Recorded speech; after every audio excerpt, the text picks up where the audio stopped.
Video's live right now. Emmy, how you feeling? How you feeling, Emmy? Fantastic. Fantastic. Good. How's the weather? Recording in progress. It's fucking cold as fuck and icy. It looks like it's really sunny too where you're at. And it's also fucking snowing again. All right. I'm not going to school again on Monday. It's unlikely. We love you. Let's get on with the show.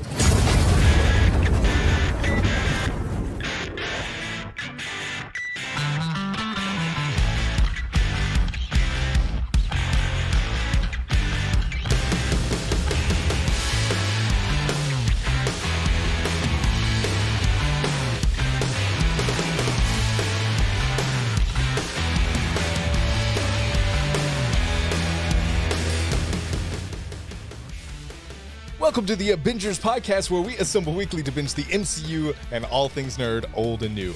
You can find us on Facebook, Instagram, X, Threads, TikTok, wherever you can find social media. We're probably there, except Snapchat. We're not weird. ABINGERS podcast, ABINGERS podcast. Give us a like, a comment, and let us know what you think of the show. You want to see the video version of the show? You want to see what we're doing while we talk? It's kind of weird, isn't it? YouTube.com/the ABINGERS. Love to see you there. You get to see our smiling faces. So join us, youtube.com/the ABINGERS. Would you like to support the show? You listen to the show and you're like, man, I really like those guys. I wish they'd continue creating content. And I have $1 every month. Well, you have $1 every month? We could use it. It is patreon.com/ABINGERS podcast. Help a brother out. $1 today gets you access to our Discord. Also gets you exclusive bonus episodes not found anywhere else. Pre-show banter not found anywhere else. And also, you just help pay our bills, and we keep creating content for you. It's a good payoff, I think. Patreon.com/ABINGERS podcast. But you didn't come here to hear 500 plugs. You came here to listen to Echo Episode 2 review. But I can't do it alone. My name's Brandon, and I'm joined by my two hosts. Emmy, how you doing? I have a fuzz in my eyeball. Oh no. Oh no, the fuzz. I don't think Must we been can. all those glasses. I'm shocked to hear it made past that impenetrable force field you had up for a while. Yeah. They were illegal. The fuzz on your case. Oh, Keith! Sonic and Knuckles. Love the t-shirt. How you doing, dude? It is so cold here that the rocks rattling around in my shoes are my fucking toes. Oh my goodness. That one's for free. How cold is it up where how cold is it up where you're at? How cold is it at where you're up? I can't talk. I'm done. Feels like negative 30 degrees Celsius, Brandon. Thank you for asking. You're welcome. Don't ask me what that is in Fahrenheit, and don't ask me what they have in Alberta, just west of here, because I've heard they've had minus 30 for like a month. Oh so my god. I feel like a wuss just complaining. Yeah. Negative 30, Emmy. Shut the fuck up about you being cold today. I'm not used to it. I get it. I'm gentler. My skin's not used to the cold. Oh man. Well, guys, thank you so much for joining us. Guys, if you have not watched Echo Episode 2, if you have not watched it, the name of the Echo Episode 2 is Lowak, I believe is what it is.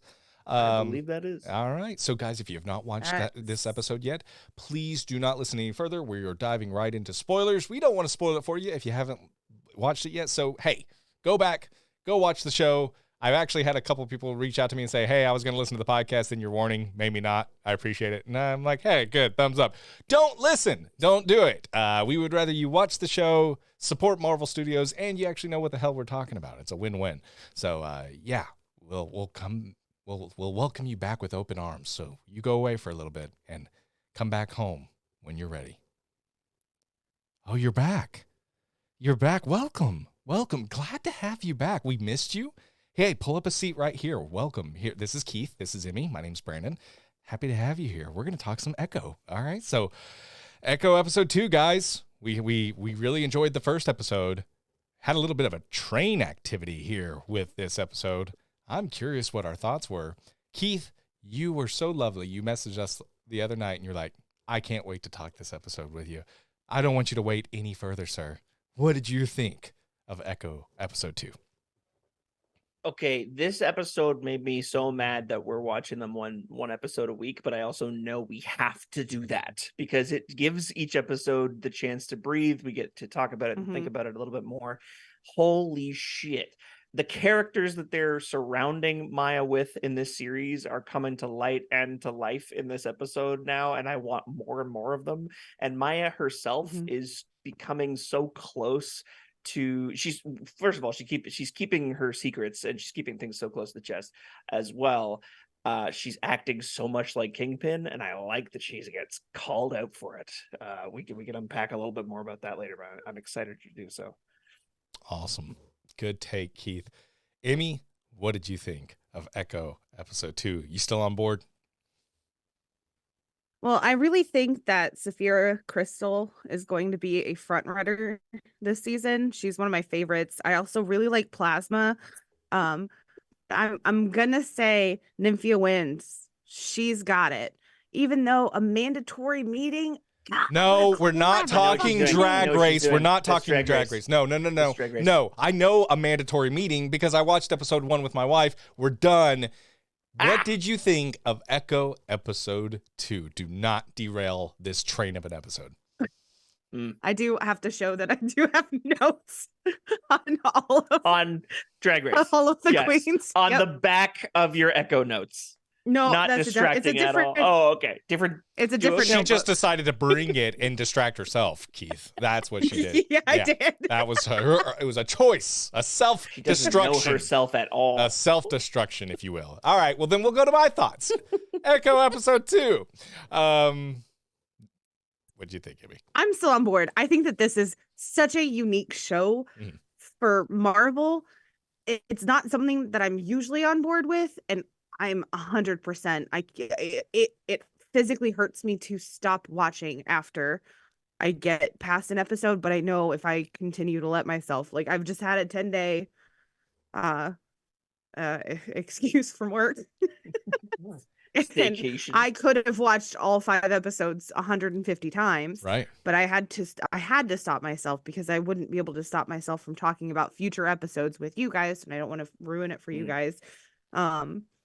I loved that this episode focused a little bit on the link with the ancestors. I like that all of the ancestors are female because I love some female empowerment. I'm really loving this show. And I like as soon as we hang up on this call, I'm gonna go watch 3. Really? You're gonna go ahead and watch 3 right after this? Well, hey, I think it's funny we call ourselves the ABINGERS, and yet we are literally watching a show that literally was made to binge, and we're watching it 1 episode a week because we like to torture ourselves. However, I agree with both of you. What I really find fascinating was when I was watching this show in the middle of it, I was like, this does not feel Marvel Studios to me. Like, genuinely, and I hate to say that Marvel Studios, because they are very different and a lot of different content. Don't get me wrong. They have spy thrillers. They have heist thrillers. They have so many different, just straight comic book movies. They have so many different little genres within Marvel Studios. But I'm not going to lie, most of Marvel Studios feels very familiar. It kind of feels like this show feels distinctly different to me. It doesn't, if I was watching this show, I could not tell you it's a Marvel Studios show without obviously hints with Fisk and, Echo and other things like that. But I like that. I like that this is a very distinct flavor. I hope this is where we're getting with the street level MCU. I think this is where we need to be with the street level MCU, really taking a lot of notes from the Netflix series, similar like to Daredevil and Punisher. I'm really liking the grittiness that Marvel Studios is leaning into instead of shying away from. I think they know that's what the fan base wants. I think there was a really strong connection with those Netflix characters, and I mean, that's why Charlie Cox is involved back with the MCU. I think Marvel's listening. I really do. And I think this world is very much a reflection of that, which I appreciate. I also love that the world just feels lived in. This feels very realistic. It doesn't feel like this is happening here, this is happening there. This feels like this is really just a real place with real consequences and obviously real ramifications.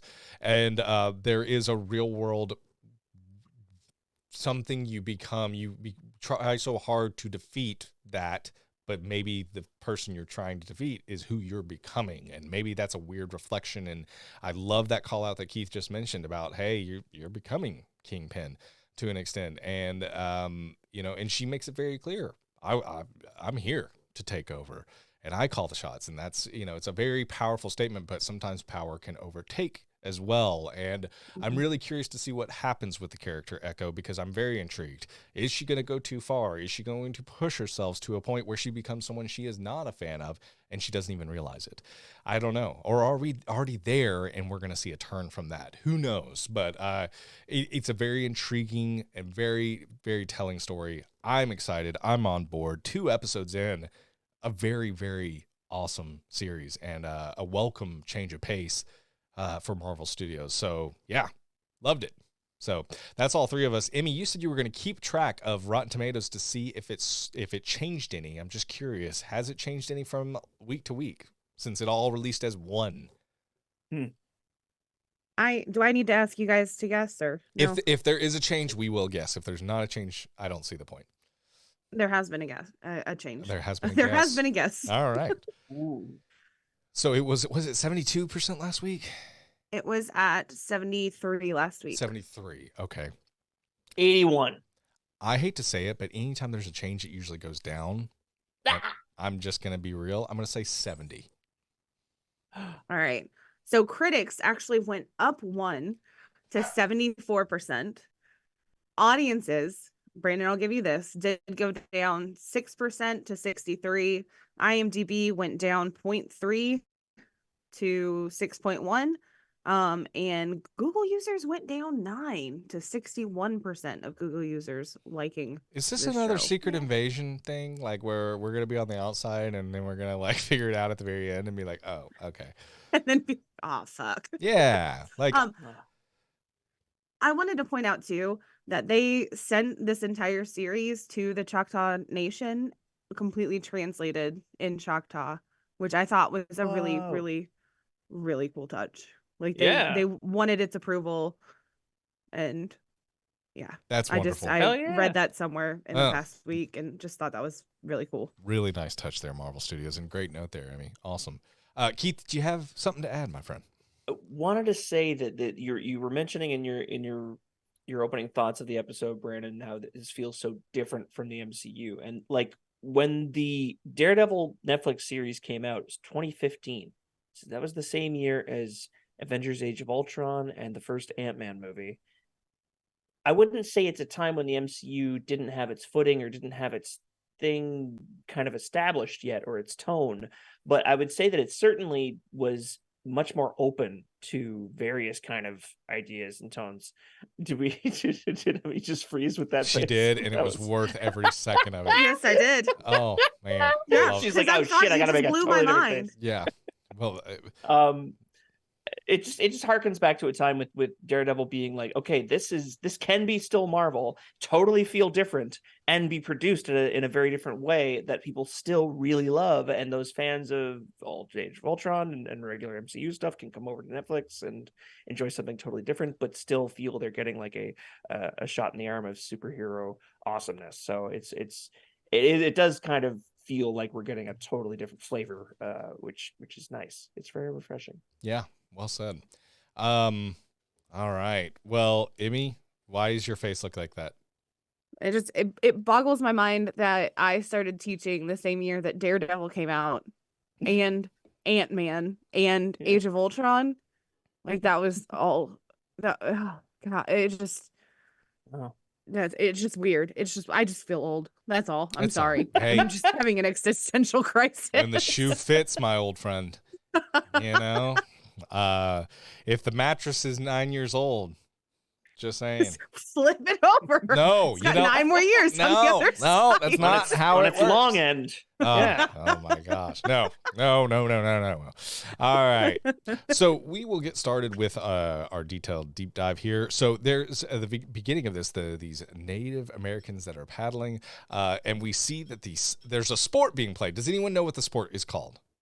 No. Stickball. That's exactly it. Stickball. I really don't know, to be honest with you. I had a feeling. No, it is 100%. It is stickball. So they are stickball. So we see that whichever team loses, they will be banished from the lands forever. This ain't no like You lose, Stakes high. you go home with $1 million in your pocket like the NFL. Like, oh my gosh. I don't feel bad when a football team loses a game. I'm like, you're making bukus of money. I don't care. Like, oh gosh. You still get to live where you live. Yeah, exactly. It's freaking. Know what it was like. And so back in stickball times. But like we see this this warrior, I think this was Lowak, who is in the middle of the game, like kicking ass. There's this guy. I don't know if they ever call him by name. They're like, hey, you are needed. And he comes out. I'm like, why wasn't he playing the whole fucking time? Why is he just now? Yeah. Seems a little, don't wait till you're behind with 1 score remaining. Like, that's not when you pull someone in. You can't tire that guy out. He's like the Bash Bros from the Mighty Ducks movie. You pull them out of you pull them off the bench right when you need them. There it is. Boom. They come in, they cause all the Mighty fouls. Ducks reference. I dig it. So all of our audience that's under the age of 35 years old, they're probably confused right now. However, what's an Emilio Estevez? Yeah. That's a great question. Just do some research. Google it. Mighty Ducks. It was a wonderful movie that we watched during our childhood. We appreciated it. If you go on. I did a little bit of research too, and that was a way that tribes would figure out disputes that didn't involve war. Oh, okay. Like they weren't killing each other. They were just playing a game. Yeah. That's so kind like of amazing. Basically at this point, I think based on our own sports, Cleveland, Ohio should probably be wiped off the map.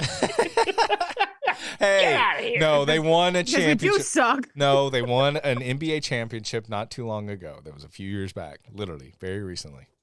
Nobody cares about the NBA. I do. I love basketball, asshole, but okay. Damn. I know a couple of Looney Tunes that really care about it as well. Yeah. And that it could be like oh, I'm thinking of Miami. What's the Cleveland one? What are they called? The basketball team? Cleveland Cavaliers. Cavaliers. We could do the Cavaliers versus the Raptors. Is that a hockey team? Toronto Raptors is a basketball team. That's basketball. Okay, I like them because that encompasses all of Canada too. Yes, we obviously know there's only one city in Canada, and that's Toronto. So it feels like sometimes we go, oh yeah, the NBA, the Raptors. And you got the Toronto Blue Jays. I like the Raptors. You have the Toronto Blue Jays as well for baseball. Not in the NBA. Oh yeah. That's a hockey team. That is not a hockey team. That is a fucking baseball team. And you had of the Blue Leafs. Yeah, yes, you did. And you also had the Montreal Expos for a while, but then we realized Montreal is not a real city, and so we took it away. Once we literally looked it up on a map, and we're like, you liars, and we took it back. We were like, we were so mad at Canada. It's not that it's not a real city. They just speak French there, so it's not real to us. Montreal. Yes, anyway. Oh, no. I'm sorry. We're canceled with all of our... So many people. So many of my distant acquaintances are going to be very upset. They're going to be like, you not just people you know. I've pissed off so many of our listeners. I'm very sorry. Hey, by the way, Emmy, if you're watching the video version of this podcast, you can find her at Happy Hippie. That's HIPPIE 320. Yell at me online. Yeah, I can bring it on X. Yeah. So I don't check X anymore. If you want to yell at me on Instagram. Yeah, that's Happy Hippie 320 on Instagram. That's where you can make Emmy cry is Instagram. I won't cry. Are you kidding me? I'm just kidding. I'll cry at silly commercials about dogs and kids. Back on subject. We have gone rails enough, so we will go back on the rails, my friends. Lowak. Sorry. No, it's all good. What are commercials? Sorry, go ahead. Yes. So Lowak is getting pushed around quite frequently by this beefy man that just came on, and he's like, yeah, I'm going to take over. Lowak finally gets through, breaks through the crowd. I loved the move that she used to land that final goal. Once again, don't bring your strongest out when there's one goal left. Doesn't make much sense. Lowak's story would have been done pretty quick then. He got a few. Yeah. Because it looked like Red was definitely dominating that game. You wait till it's tied 7-7. Don't wait till it's 9-3, and then you're like, hey, big guy, come on out. Anyway, sorry. Just whoever was the coach over that team Poor decision making is all I'm Bill saying. Belichick, you suck. You suck, Bill. Go retire. Anyway, so we see that there's we go back to Maya and we flip it. Before we do, what do we think of this opening stickball? I was enjoying every fucking second of it. I loved it.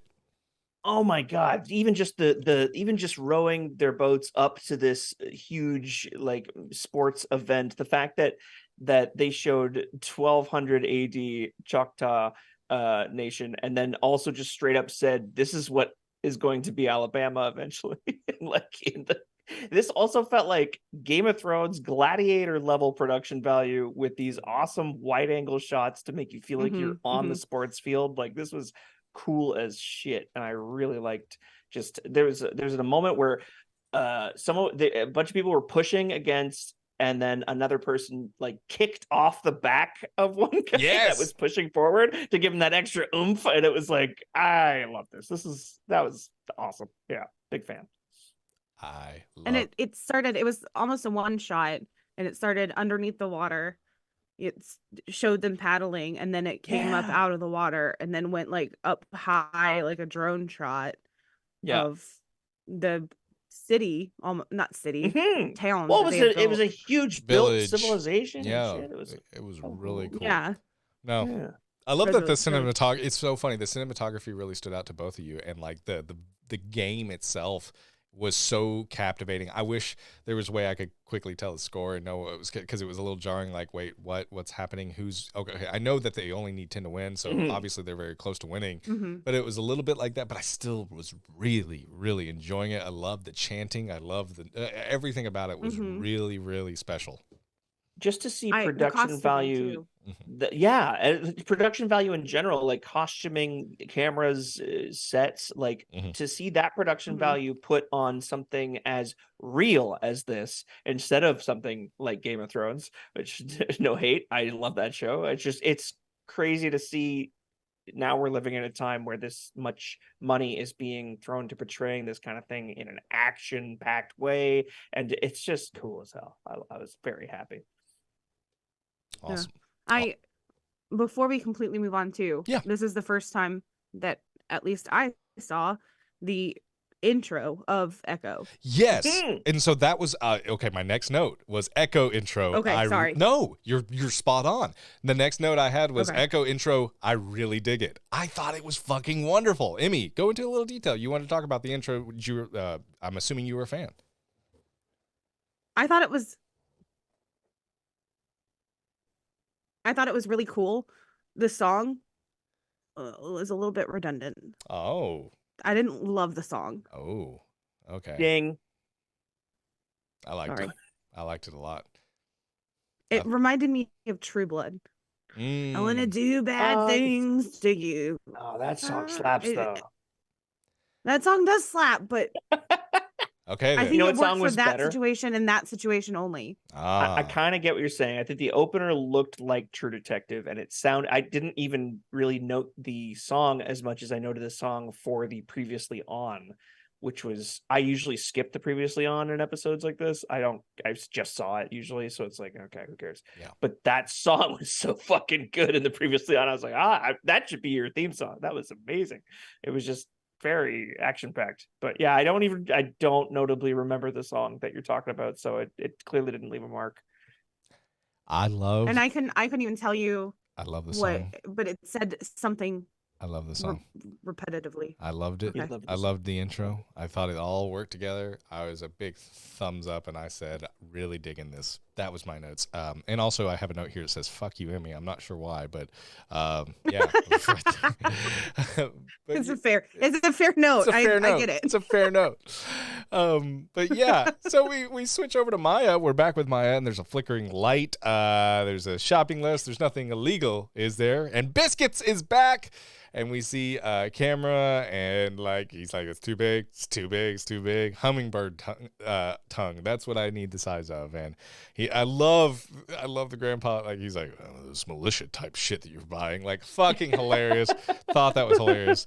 And Chula talking to the skating rink guy, and talking about Maya being back and her influence, and talking about how impressionable impressionable Biscuits is, and let's hope Bonnie doesn't find out. So Chula, so there's a couple of notes here. Obviously Biscuits impressionable, but also loyal, I would say. Very, very loyal to Maya very, very quickly. And Chula seems like she's almost a ringleader of sorts with what's going on here. She seems very much kind of over what a lot of things are doing. I was surprised she's kind of this character to the skating rink guy. So just gonna throw it to you, Keith. What are you thinking here? I have so many notes on this. I will try to keep them brief. I promise. The Biscuits scene at the beginning where he's saying no to her in the most nice and gentle ways. She doesn't give a shit. She's pushing past his nose, not taking any of his nose for an answer. I felt so bad for Biscuits because he must be the younger cousin. He looks up to her. He adores her with this, like, she's so cool. And she's so different because she broke away from our upbringing here in this tiny town. And he's probably just completely star-eyed over her. And she's treating him the way that the Kingpin would treat people. She's just throwing money in his face saying, like, hey, I'm not answering your questions, but here's what's in it for you. Here's what the type of thing, the way you could live. And it's just so tragic. I know exactly what Chula is saying when she says that he's impressionable. Felt terrible. And I have more about Scully's pawn shop, but I want to throw it back to you guys. Emmy, what are you thinking? I think that you said everything that I wanted to say about Biscuits. I thought he's so Hoven, and I can't think of another word to use to describe him. He's just so sweet and wholesome. Until he's driving back with that truck and giving kind of a look to the person he borrowed the truck from, which was fucking hysterical. His look though was pure terror. He knew that Chula was gonna kick his ass. We've all been there. We've all been there. We've all had that drive home where it's like, damn, I'm about to get my ass kicked. I am fucked. Yep. I was hoping so badly that she was not going to be home. Right. At that exact moment. Right. So we go to the skating rink. Keith, what's your notes there? I was going to say Scully's pawn shop. Pawn shop. Oh, sorry. You want to go first? Thank you. My apologies. Scully's pawn shop. Emmy, start with it. Okay. Well, I was going to go back to, I loved the door alert with the light brought me back to Hawkeye. Yeah, which I loved because immediately I was like, I've seen this before and this is so cool. I love Scully. He is amazing, absolutely amazing. Fucking white people, man. I'm sorry. When he does and you can hear the ancestors and they're saying, buy the damn thing, buy the damn thing, buy the damn thing. So funny. Fantastic. Absolutely fantastic. He says that, or no, he doesn't say it. Biscuits says something about getting it from Madripoor, which if you want those Navajo rugs, they're all made because Scully first says you can go to Anthropology to get that shit. Yeah. And then he says they're all from Madripoor. Name drop. Boop. Yep. Big old name drop. The NCU. And did you notice that Scully was like behind the white people? He was like using sign language to communicate to Biscuits to like tell him, like, get them to buy the shit. Yeah. Amazing. I didn't catch that. That's awesome, actually. I love just so much that Graham Greene, those who haven't seen Graham Greene in anything before this, and maybe it's not that many. I hope not. Right. He has played these kind of, what the hell was, no, not Twilight. I'm not talking about Twilight. He has played this kind of character where he is kind of, I think he was in Twilight, right? I'm sorry. He's been in so much better shit than that. It's just the most recent thing that I've seen with him. Not sure what you're talking about, Emmy. Twilight is one of the greatest things I've ever seen in my entire life. Thank you. I truly, it is amazing.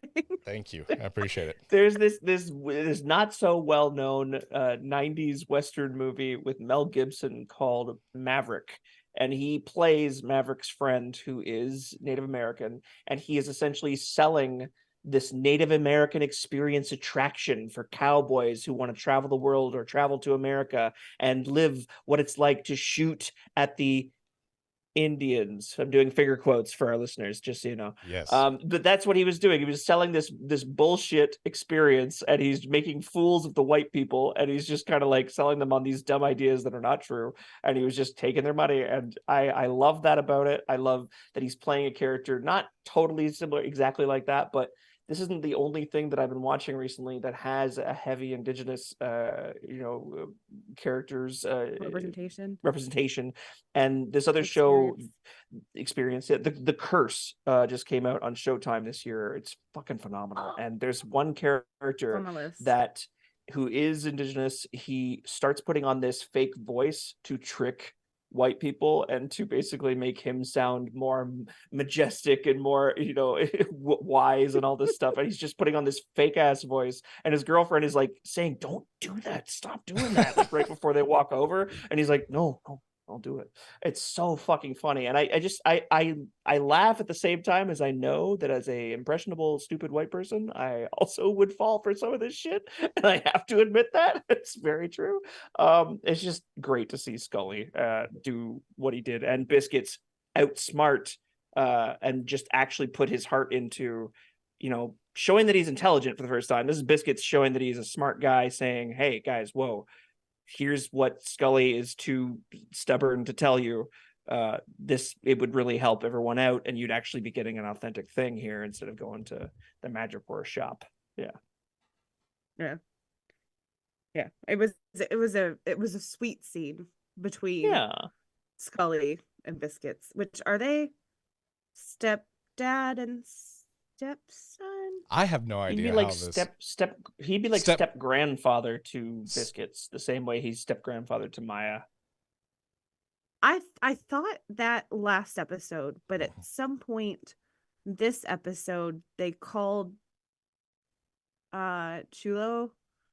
They said that she was Maya's aunt, which made me think that she's Bonnie's mom.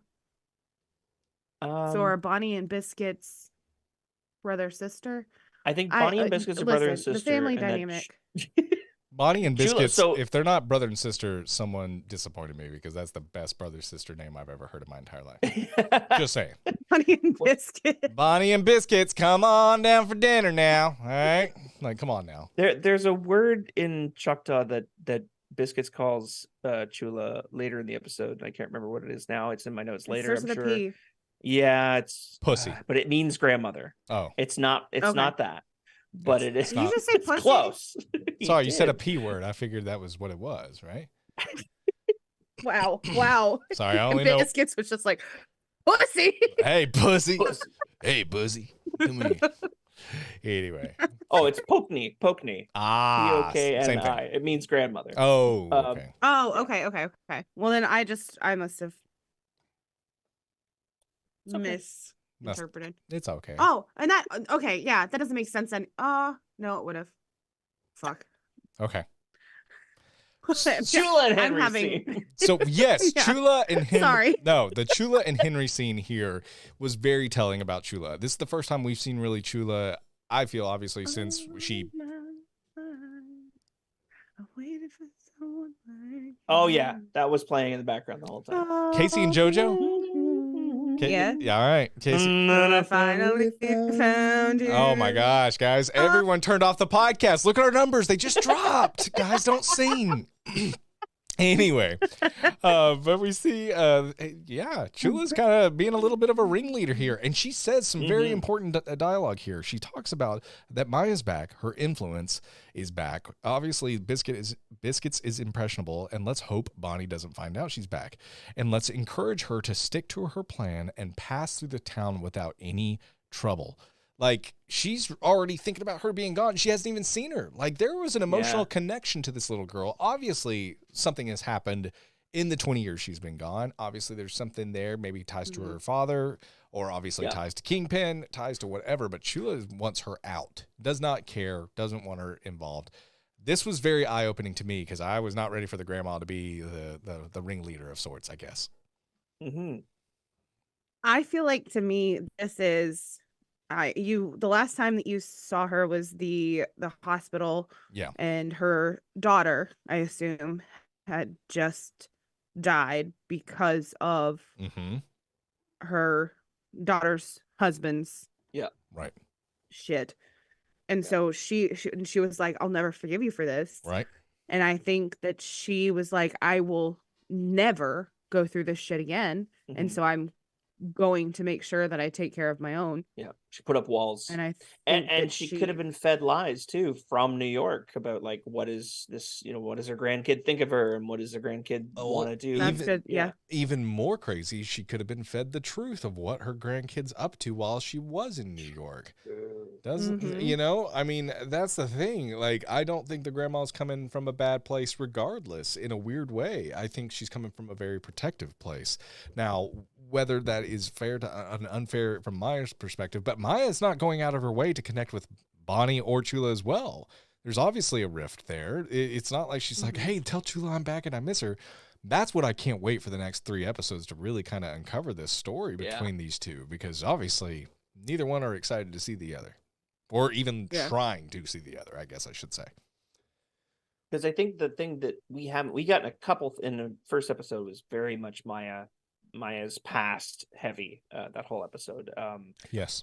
And what we didn't really get was a progression, a deep explanation of how she got to be the leader or captain of the tracksuit mafia. Like, she is operating at least probably for a couple years at least as the captain of a mob family called the tracksuit mafia. So she's way more skilled, and that comes into play right near the end of this episode when we realize, oh shit, she knows how to make bombs. Yeah. But yeah, holy shit, by the way. Shit, does she ever? I mean, like, we'll get to it, but I forgot about that. But that's pretty much the note. Holy shit. I mean, like, God, when it kept going, I was like, my God, she wasn't trying. A small boom. Yeah, she went for it. Anyway, one other thing I like, other than Chula being in this scene, other than Chula being very much the matriarch of this, maybe bigger than just her family. Like, she seems quite influential in the town. Oh yes, for sure. But Henry not backing down and backing Maya the whole conversation, defending her, coming to her, which was shocking after the first episode, because the very first episode was very much him, like, don't start a war, don't do this. He warns her, but there is this caring part to him as well. There's a lot of, I like Henry. He's a very layered character already. He's not immediately, I warned her and I agree with you, Chula. He's very dynamic. He's like, hey, don't do that shit. And hey, Maya's a good kid. Like, he thinks he can fix it too. I like that. I like where it's just not black and white. Like, this fuck up, I'm with you. Anyway, Emmy, you look like you're dying to say something. What you got? But I feel like Chula is above Henry. Oh, I 100% agree with that. For sure. 100%. But I do think Henry has layers to him for sure. And I think, he's not afraid to speak up and let that be known. As much as he can. Yeah. I like that. I really don't hate that. Yes. So, so we see Maya, we transition over here that Maya is asking for one more thing.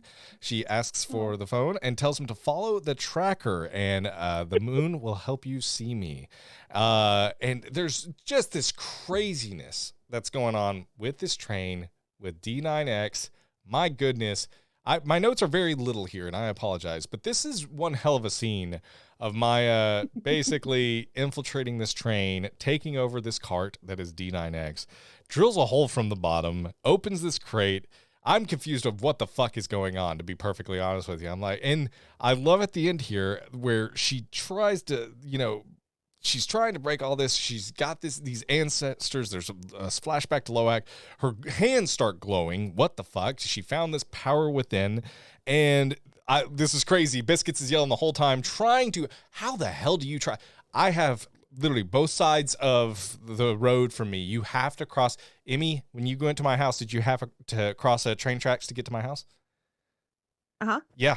Both sides, to get to either side of my house, you have to cross train tracks. I can't imagine following that fucking train.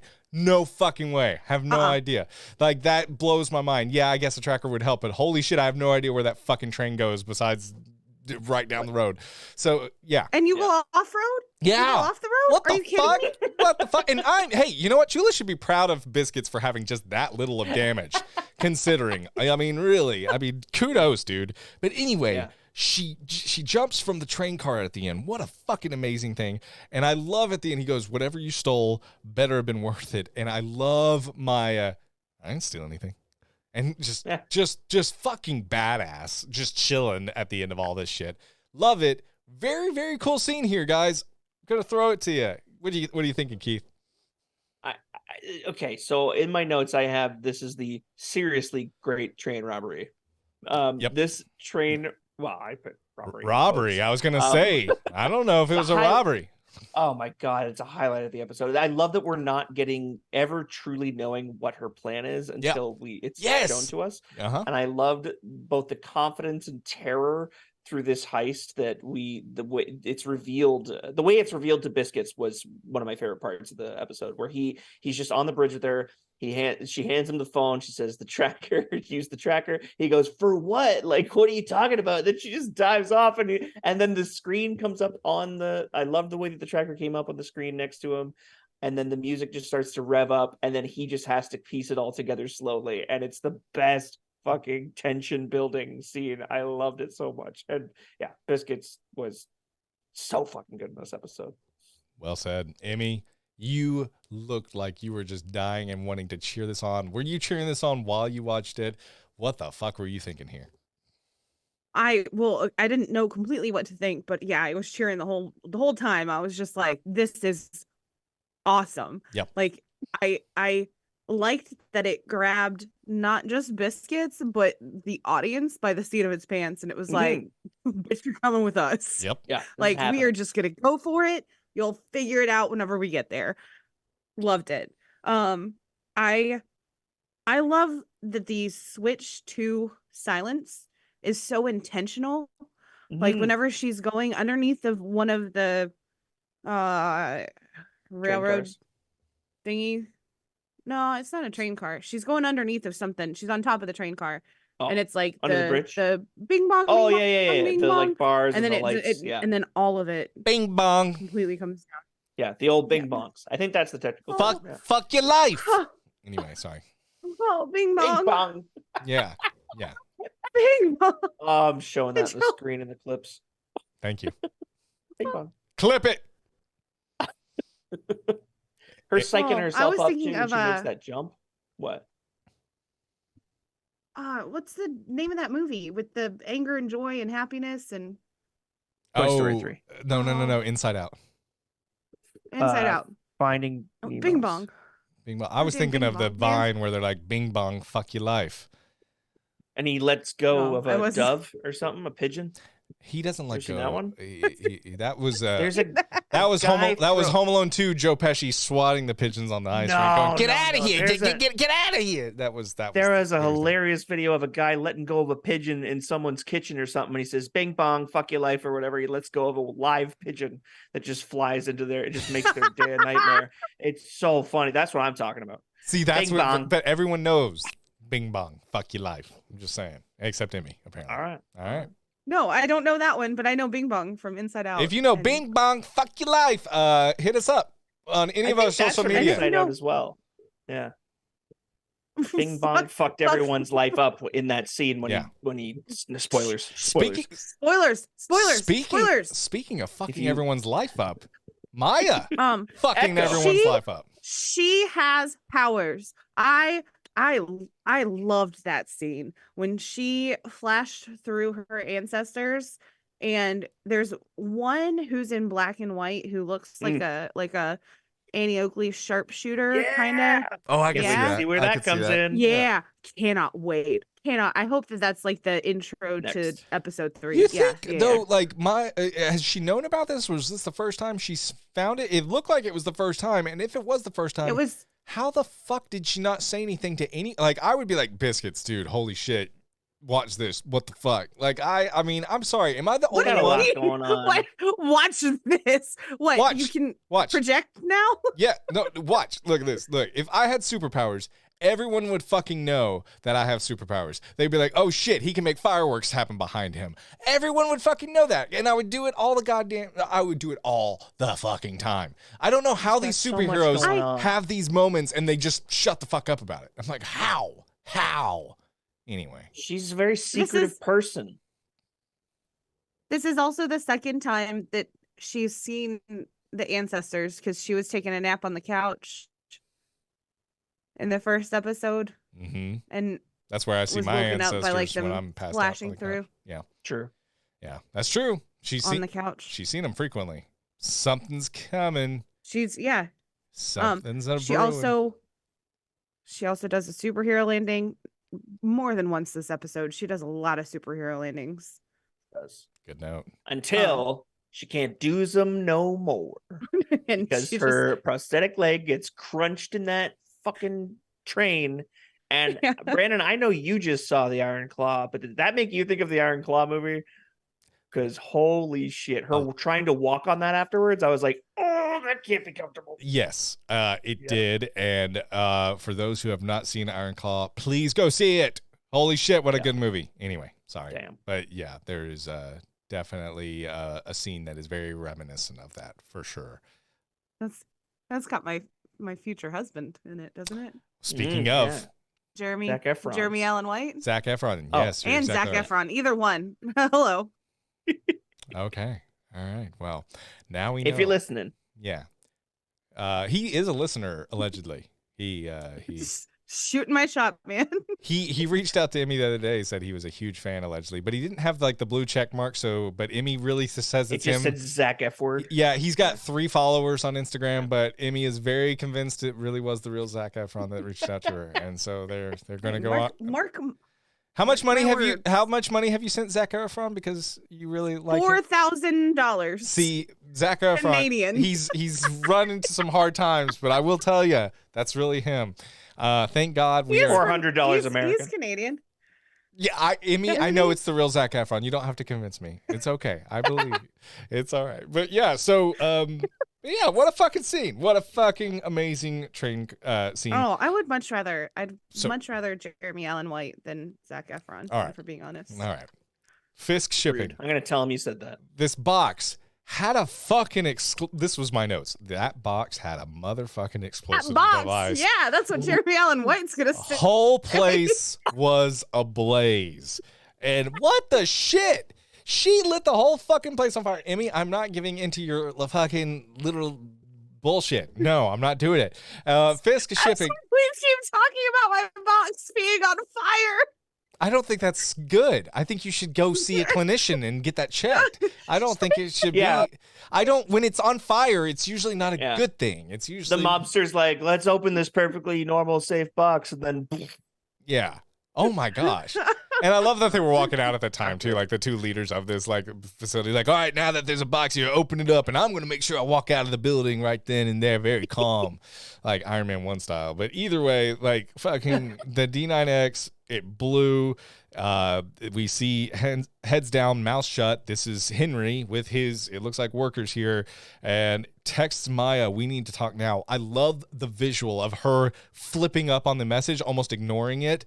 Fucking thought that was a cool visual. I can't get over. I love texts in movies and shows now. I think they represent it extremely well. I saw it in obviously a few times in the MCU. Yes. This was really well done too. And we see that she's with her we're just gonna say grandfather, and he really misses her around there. And it wasn't my choice to leave. And I feel like she's got some resentment there. I'm pretty sure she's learned about her own grandmother through her father's eyes, so she may be a little bit pissed off about it as well. And anyway, that's what I think it's going to really boil down to is this show is so much about the ancestors gaining and giving power to their younger, what do you call them? Progenies, yeah.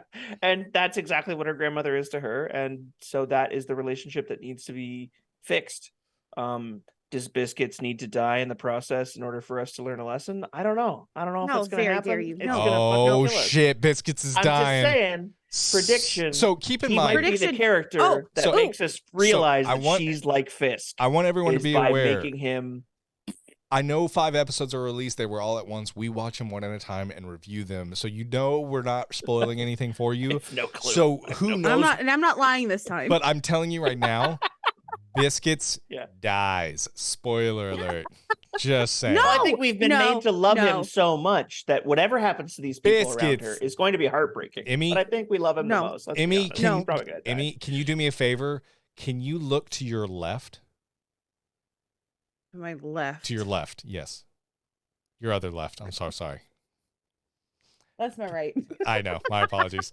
Can you look to your right and say how much side are you on? You love Biscuits? I love Biscuits so much. He's so Hoven.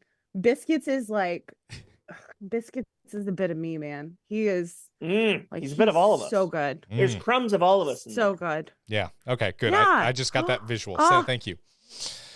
Worked. Now which way do you have to face in order to tell her that she's dead wrong? Oh, no. Emmy, I just want to let you know from a friend to a friend, Biscuits is dying. So fuck your life. Bing bong. Bing bong. There it is. He gonna fucking die. Biscuits is getting dunked till he's nothing. Just saying. No. Yeah. I'm sorry. I have a different opinion than both of you. You're looking and I'm the gonna other say way. it right now. You're looking the other way. You got to look the other way. I'm gonna say it right now. I should have let you keep arguing to no one over on that side. Bonnie's ass is dead. Hey, we don't even know Bonnie yet. She's cohorty. Yeah, I know. Yeah. Goodbye. All right. Nah. She's cohorty. I knew that. That was one of my notes. So, nah, she's fine. Guys, she'll be fine. Emmy. She okay, for someone trying to stay low, she's starting to completely involve herself more and more with her family. Now she's back with her grandfather because she needs a new prosthetic leg. It's kind of telling that she's starting to, for someone that's very secretive and reserved, obviously she also is very Fisk-like. I need something. This person can give me what I need. I'm going to go directly to that person, regardless. Using everybody. My God. Yep. They're all being implicated in murders. Several murders because of giving her legs, giving her cameras, giving her things to make explosives, driving her around. My God. Giving her legs. Giving her legs. Yep. Don't give her legs. She's a villain, damn it. Yeah, she's a villain. Keith, that's an interesting take. Until she proves me otherwise. I don't think she's done anything heroic. I think she will by the end of the series. I think she will prove. I kind of hope she doesn't. Otherwise. I hope she's just fucking here for herself and she wants to be the queen pin. That's what I want. You want to see her as a future Daredevil villain. I just don't want to see I don't need a redemption arc. Maybe just a fucking badass female lead who is not a hero. You know, I don't hate this idea. Can they just be a badass female baddie? Yeah, like when have they done that? We got Thanos on the men's side. Hela. And that's the most. Hela's the closest. Hela was a one-off, right? But my whole point is, she's not one-off. She's still there. Did you not watch What If season 2? Asshole! It was fucking wonderful. It wasn't a nobody watched that. It was Thor remade. But no, my whole point is, I don't need Echo to go through an entire redemption arc. I hope we don't. I hope we have 5 episodes, because it's 5 fucking episodes. I hope we have 5 episodes of her slowly bleeding New York crime into this small Oklahoma town, and it just hits the fan, and the people she loves, she loses a few, and she comes out on the other side more pissed, more bitter, and we get to explore that fucking person. Let's see that. Why does it need this happy-go-lucky grandmother, please forgive me story? I don't want that. I don't. I hope we don't get it. Doesn't sound very Disney, Brandon. Yeah. I'm sorry. That doesn't sound rated G. It's not rated G. It's rated MA. Crazy bitch become evil. No. Hey, Echo needs to be a real good person. A real girl. No. Didn't we kind of get that story in Hawkeye with her? Because I feel like Hawkeye connected with her and was like, in what they've shown us in the show, he was kind of like, when you're this angry, when you're this emotional, you can be taken advantage of, you can be used. Yeah. I feel like it would be a little bit of a backslide Yeah. But hey, you know what? But maybe if Marvel has an MO right now, maybe it's not about her. She never really came out of it. She just shot Fisk in the face. She never really changed. Kinda, So there was no arc there to come back from. I think she still served herself, and it was still emotion that was pulling her. And I would still like to. Does she have to go through that? And this maybe is just who she is, and we live with that person. I am okay with that. Let's see a flawed person that doesn't have to come out on the other side. Let's just see shit get fucked up from it. I'm cool with that. Anyway. I feel torn by what you're saying because I understand and kind of agree that it would be cool to have an in-depth character study of a female villain the way that we get with so many male villains, but they eventually turn good or they turn to dust. But then, at the same time, I still think we're going to get probably a hero's arc, but with the casualty that I don't want, but still think is absolutely going to happen. Who's going to die, Keith? Crumbled to a fucking crumb. Biscuits is gone, man. Biscuits. I love them too much, and I know what they're doing. Biscuits is gone. Biscuits. You know what? Honestly, I'd rather Biscuits than Billy Jack. I'd rather Biscuits than Scully. I'd rather have. I'd rather have biscuits and gravy. I'm hungry. That sounds really good. Hey, I am too. Episode 5. All the fast food. Episode 5. Let's all make biscuits before we come on the air, and let's just eat biscuits during the finale. That'd be great. What if he maybe actually cheddar dies? Biscuits from Red Lobster. Ooh, those are the best. Yeah, they are. Yeah, They truly are. I mean, that's Red Lobsters. There's no reason to go except those biscuits. You just go. Do you guys have Church's chicken down there too? We do. Yes. Church's honey biscuits. Oh shit! Really? They're good. Oh, Red Lobster has. I don't even like seafood, so I don't know why I know this right now. But they have endless shrimp right now. Oh, Who am I? Let's Who eat the shrimp fuck next am I? episode. Emmy, you're a mid-30s cat owner. That's why you know they have endless shrimp at Red Lobster. I hate shrimp. A reverie. Usually, listeners, do you want to hear us eat shrimp for an entire episode? we're just gonna sit there. No. How about this? We'll have Echo episode 1, 2, 3, 4. ASMR of us eating shrimp, not talking, shrimp episode. just eating shrimp. All three of us eating shrimp, and then episode 5 review. I think it'll be a hit. I think it'll go really well. If you want to hear that and see that, drop us a comment. Let us know. It would be, for me, it would be. So I don't. Emmy would have dick. That? She wouldn't have shrimp. Okay, cool. Yeah. still the cocktail sauce though, right? Yeah, get with my drift. All right. So. God. Anyway. Okay. All right. I've got some notes I need to get to. Let's do it. So, note time. I loved that Biscuits was signing to Maya that this is crazy while he was in the truck trying to catch her. Same. This is crazy. This is crazy. And it's like you're not helping at all by saying he ain't wrong though. He ain't wrong. Good job. Yeah. But at least he got his point across. Yeah. He got his point across, and that needed to be done. D9X. Do we know anything about this? Is it like a... Brandon's Googling it right now so he can seem smart. No, I was hoping 9. I was hoping M was the 9th letter of the alphabet, and then I could say where my dog's at, DMX, but that's not the case at all. So it's DJX, so never mind. I got nothing. Do you have something? Okay. Daredevil issue 9 was the first appearance of Echo. Oh, nice. X marks the spot. Yeah. So Daredevil 9, that makes sense. D9. What's the X stand for? X marks the spot. No, Keith, don't get her out of this one. What does the X stand for, Emmy? X stands for X-ray. No, X stands for X gonna give it to you. Sorry. Anyway, I was hoping to set you up there, but it's okay. X stands for X nuts. All right, Emmy, what else? What other notes you got? Good God. I absolutely love her. The text. Okay, so you brought up the texting and how they've been able to do that very well in movies. I feel like I first noticed it with the TV show You. Have you guys watched that Netflix I've seen series? season 1. I have not seen any of it. No. Oh, But like fantastic. there's a couple texts because we've seen it with Spider-Man Homecoming and we've seen it in Miss Marvel. So True. we've seen it in MCU Heavy as text well. use. Yes. Yes, but I think that they first did it correctly, in my opinion, in You, the All TV right. show on Netflix about a stalker who kills people. I disagree. I love that show. I Techie disagree. stalker. I think they did it right in the first time I saw it, which was me. Okay. Is You the show with Penn Badgley? Yes, Ben and Badgley? Penn Ben Badgley. Badgley. Badgley.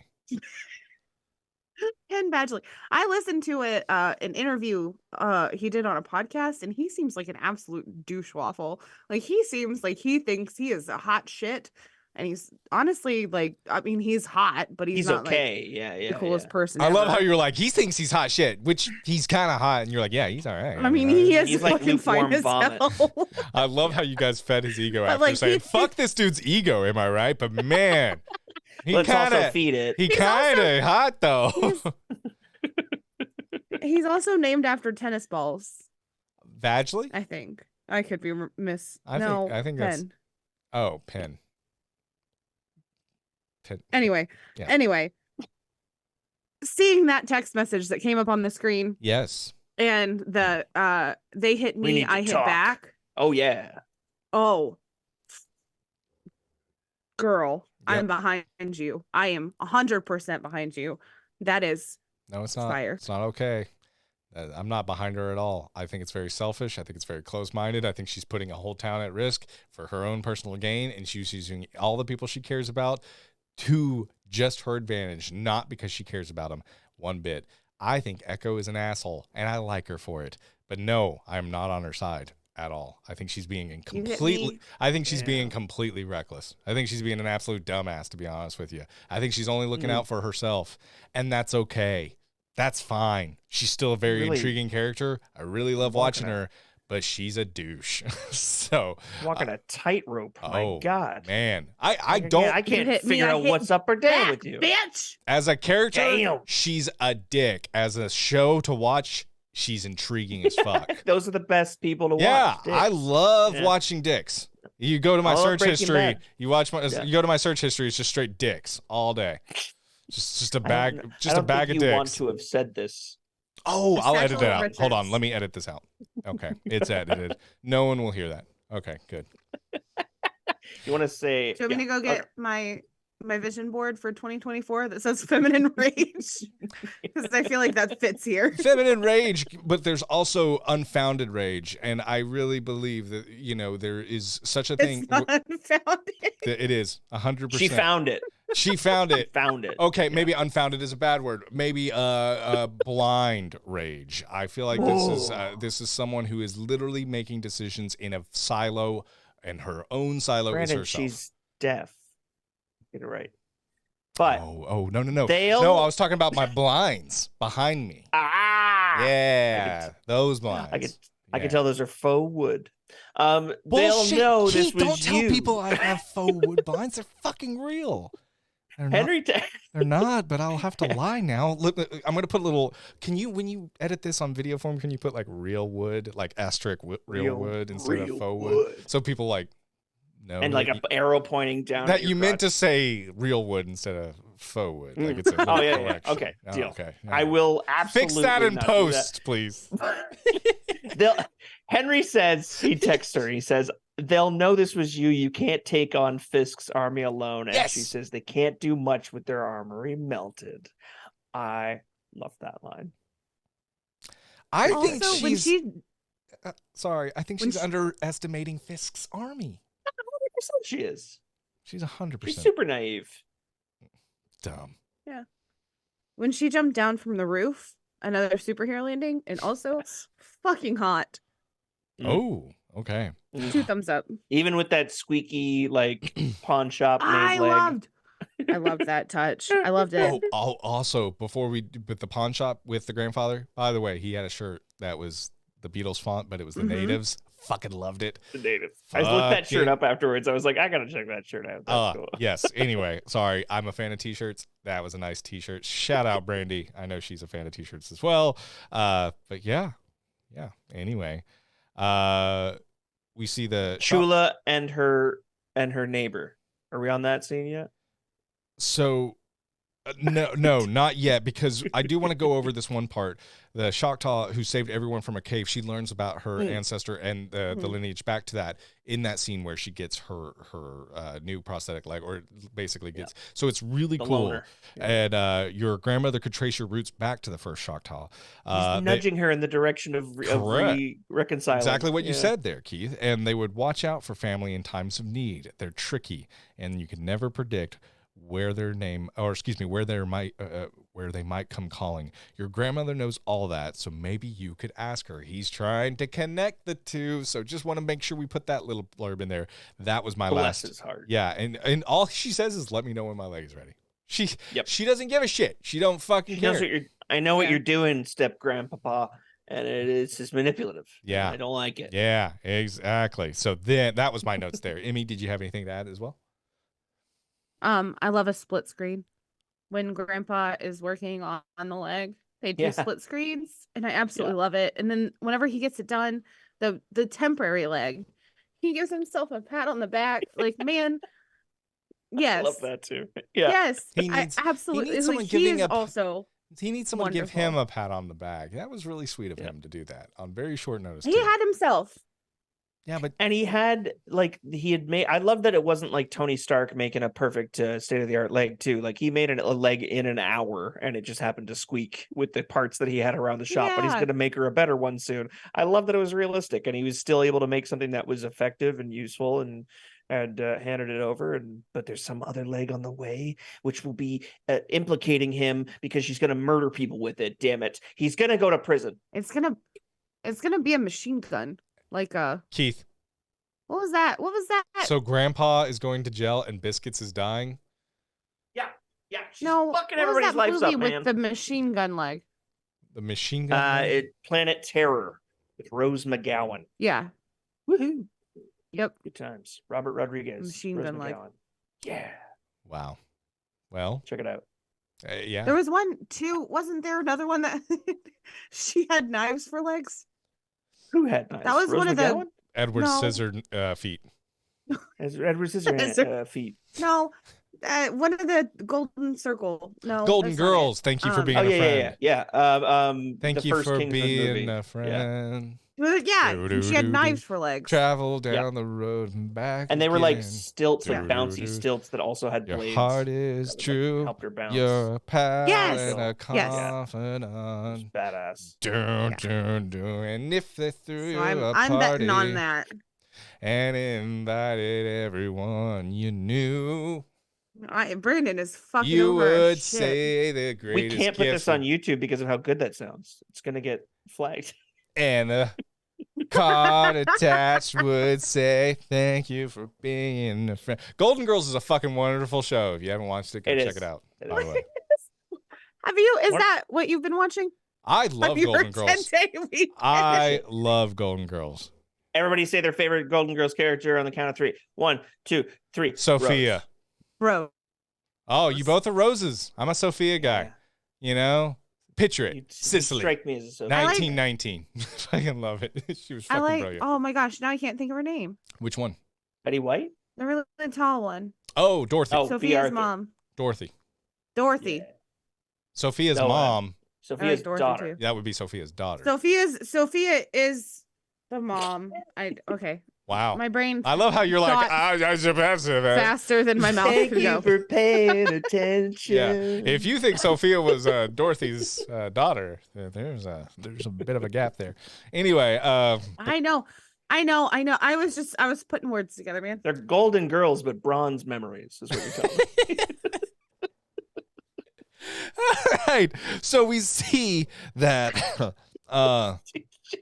there's a new car. Well, are we still on this episode? We are.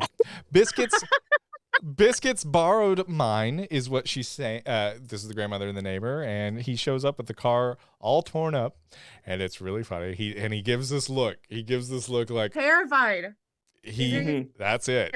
Ass so whooped. funny. Ass whooping. Yep. And the shots that they have of both of them and the close-up shot on Chula is so fucking funny in this moment. it is pretty And weird. her weird passive-aggressive relationship with this neighbor, Nita, is really funny in this episode. It only happens twice, but I'm hoping we see Nita again because she's like, "You're so generous to that boy. I really just admire it." When she says you're so generous, it's such a bless your heart moment. Is just it really is.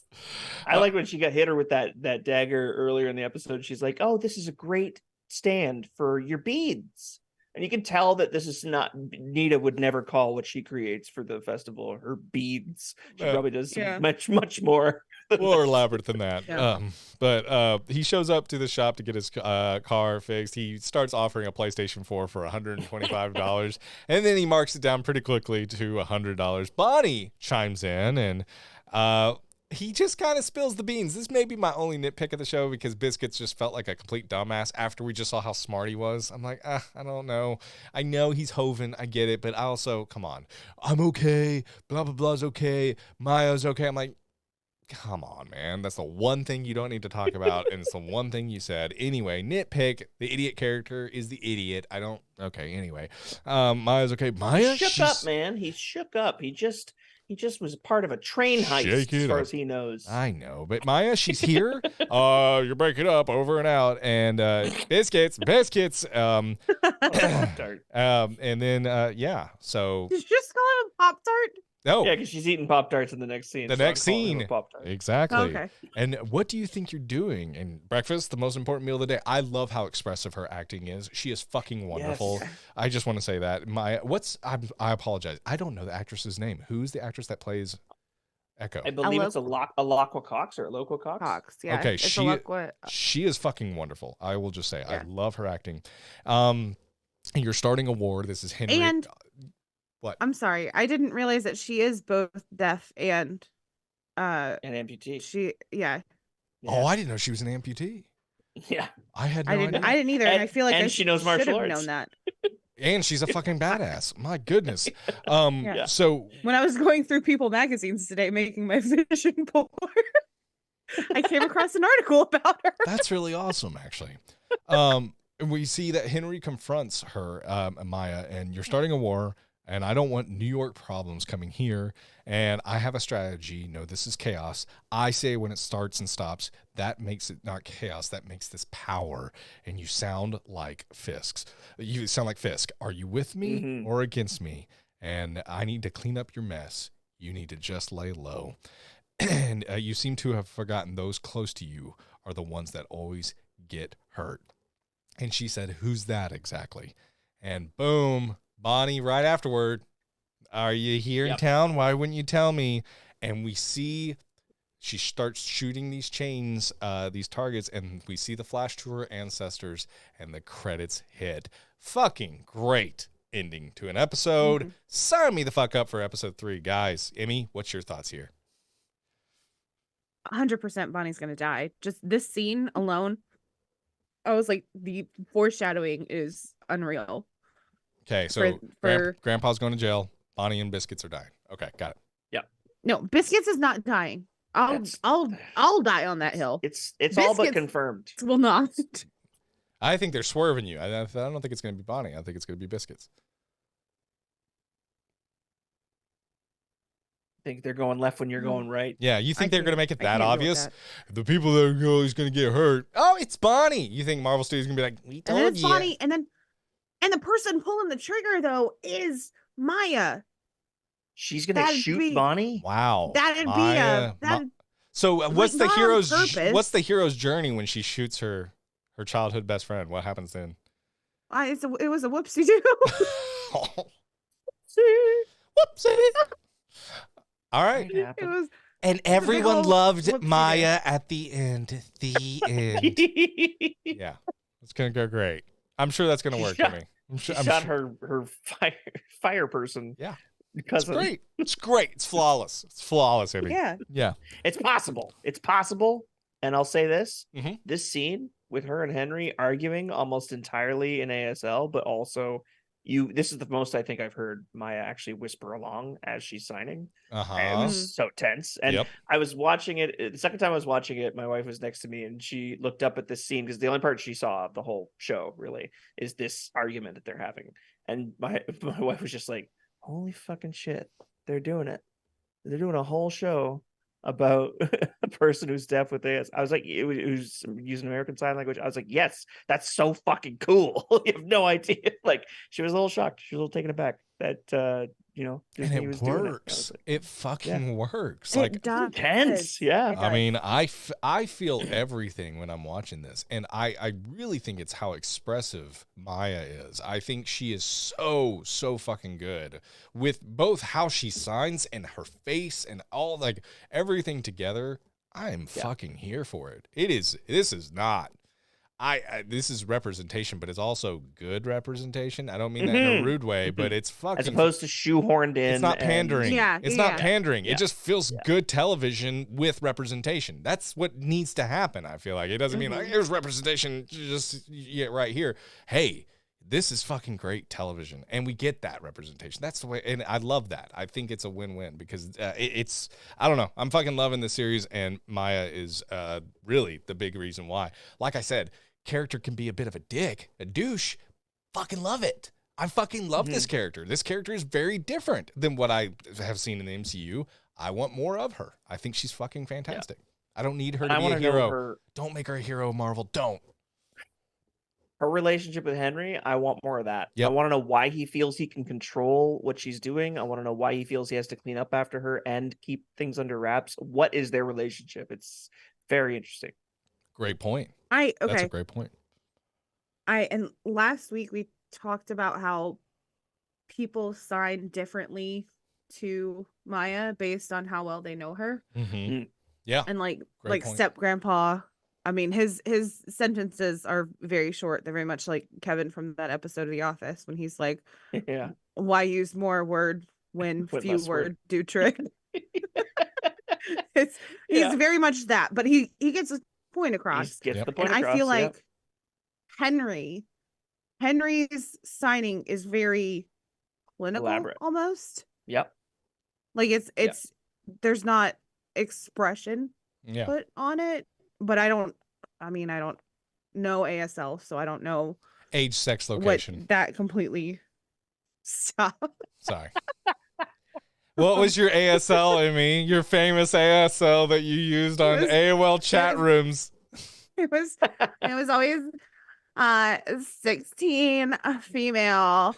I'm in New York and I'm wearing a lime green thong and a black tank top. Mine was always legal, yes please, and right outside your window. I love it, Amy. She was probably 11 or 12 years old, and she's like, 16's a grown-up age. I'm going to use 16. I'm old enough to fuck. Old enough to know better. Oh my god. Oh my god. There are so many people that should get arrested. Honestly, though, they were probably also They were all 12 as well. 12-year-old. Everyone was 12, no matter what age you put. Oh, it was so fucking funny. I remember AOL chat rooms. They were like, "Hey, 20s New York," and I'm like, "Yes, please. I'm 12. I'm practically 20. Join this chat room. Hey, 20-year-olds. Sound 20. If you round up. Yeah, hi, 20-year-olds. How are you doing? Fellow 20-year-old New Yorker here. I'm typing here. I'm typing here. Am I right? Anyway. Hey, yo. Who likes their pizza? Yeah, I like mine New York style. Hey, okay. Anyone seen a good Broadway show? Yeah. Everyone in New York's like, shut the fuck up. All right. I went to Central Park today in my lime green thong and black tank top. All right. ASL. What's your ASL? Yeah. ASL. If you don't know what that is. No, we were. this- I I meant American Sign Language. Oh, sorry. Not asexual. Oh. I know, that's where the confusion came in. Unclear. Well, shit, Unclear. we need to edit all that out now. Fuck. Very confusing. I was confused. Yeah, me too. My goodness. I know, because if you ever talk to anybody who was wearing a lime green thong and a black tank top in the early aughts, it was me, and you should be arrested. Yeah, turn yourself in now, assholes. Yeah, we know who you are. Yeah, they're on the way. It's better if you just cooperate. Whoop, whoop. Police are on the way. We found your search history from 25 years ago. Or your chat history. Named Chris Hansen comes out of nowhere. Yeah. So what did you think you were doing? Man, I'm Dude, 48. Dude, I was fucking 12 too. What the fuck? Anyway, so. All right. Well, yeah. Look, guys, that is Echo. I had a point there. Oh, sorry. You really were talking about American Sign Language. I'm so sorry. What was your point? Yeah. Okay. Henry. Okay, so Henry's his sign language is very clinical, and then I was gonna also go with there was something else. You asked me to. Hey, I had something else. I throw it to you.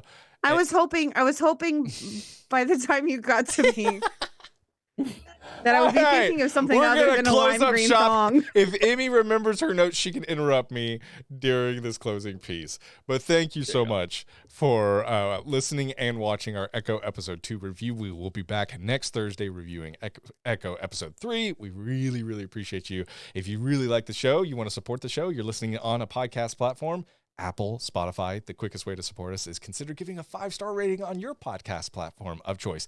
Also, we have a question at the end of each Spotify episode of what you thought of the episode. There's been a couple of really sweet comments lately talking about how much you enjoyed the podcast. We are reading those. Thank you so much for being just an absolute sweetheart. Nice. It really does. It means the absolute world to us that you are finding time to just let us know that you are watching the show, you're enjoying the show.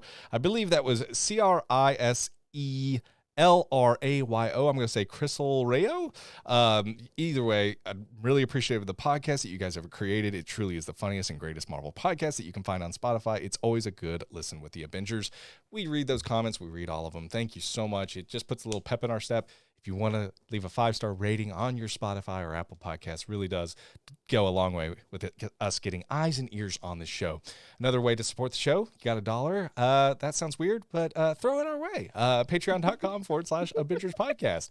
$1 gets you access to our Discord. It gets you, no, Emmy, $1. Just one. Oh, well, I was doing it for all 12 months. Oh, if you want to do 12 months. 5, yes, 6, you can do that. 7, And 8, you get, 9, 10, you 11, get 12.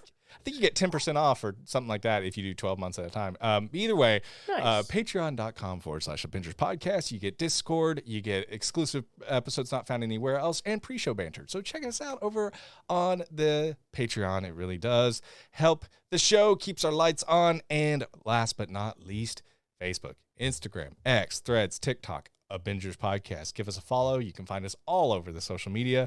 We try to respond and react and talk to you guys as much as possible, as much as you reach out to us. And in addition, youtube.com/The Abingers. Check out our video version of this podcast. Keith created some really cool artwork. There's a train right below us. We got to talk directly to Biscuits during this episode, so you should check that out as well. Shout out to Keith, making us look a lot better than we really are. Really, really appreciate that, man. So, yeah, but thank you so much for joining us on the show. Emmy, did you remember your note? No. All right. Do you have a credits name? It's gone. I do. All right. I do have that. I actually have 4 credits names, but I'm going to save 2 of them for later because I don't think that I'm going to find very many more. So we're going to get a 2 for today? Is that what you're saying? You're getting a 2 for today. All right. All right. What's our 2 for? Okay. All right. So our out-of-towners, aka white people, and I say this as a white person, and I know who I is who I is. They have the whitest names of white names ever, and all of their names are the whitest. My names. goodness, Emmy, what's the names? We have Ashley Heath and Jonathan D. Williams. So we've got all 4 of those names are so very fucking white. So that's our credits name. Ashley and Heath and Jonathan and William. That's those. I gotta be honest. As a white person, fucking A. That's very white. Shout out to y'all. Thank you so much. I know y'all been through a lot. Thank you so much for watching the show. Really appreciate it. Thank you for listening to the show. We love you all. We appreciate it. I'm sorry. Keith, any final words before we leave Echo episode 2? I just love the way that Biscuits said, I don't know why you gotta be all somehow. I just helped you with that sale with the Naholos. I don't know what Naholos means. I want to know. Please reach out to me. I think it definitely means white people.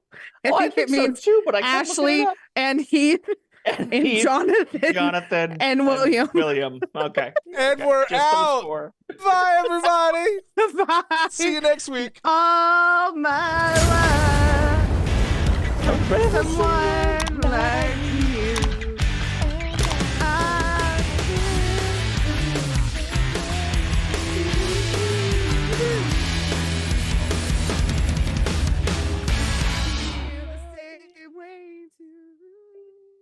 All right, I gotta go watch Drag Race, y'all.